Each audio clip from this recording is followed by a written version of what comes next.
So part B at the top here. Determine whether or not DE is parallel to AC, clearly stating your reason. So here's DE and here's AC. Now, you can't just say they're not parallel because they don't look like they're parallel. Okay, it might just be our diagram. All right, that's not a good enough reason. So let's work out the vector that we would need to do from D to E and compare it to the vector we had from A to C in the first part of question A. So DE as a journey is, again, we know O to D and we know O to E.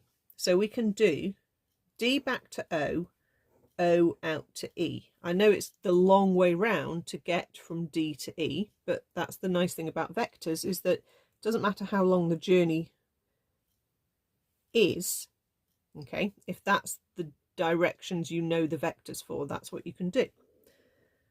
So D back to O is the opposite of O to D, and we had this answer here. So we need the minus version of A plus a half C.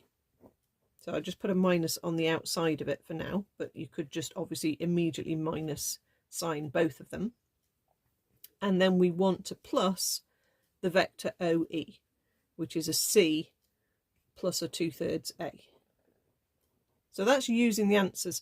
Or you can just do it from the diagram and say it's minus a half C minus A, which is what that would give you, plus a C plus 2/3 A, which is what we've written there. Okay, so let's multiply that out and just put the minus sign in front of both of those two terms. And then we're just going to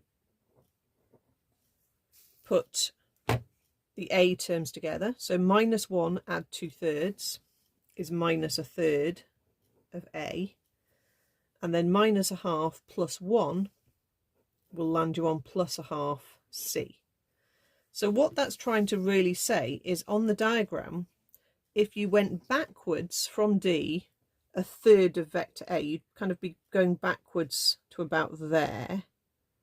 And then if you did a half of vector C after that, you'd land on E. And it kind of does feel right if you come backwards a third of A, but from D. And then from that point, you go upwards a half C. All right, it feels like it's the right answer. But does that mean we can show whether or not ED is parallel to AC?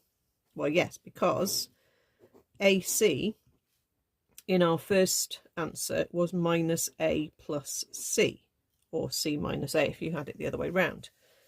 Now, comparing these two answers, if they're going to be parallel, one vector needs to be a multiple of another.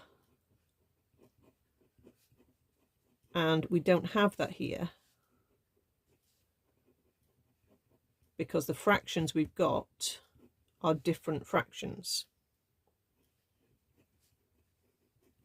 Okay, if that was minus a third A plus a third C, that would be correct, that would be parallel. Or if it was minus a half A plus a half C, that would be parallel. But because minus a third A plus a half of C isn't a multiple of minus A plus C, they are not parallel.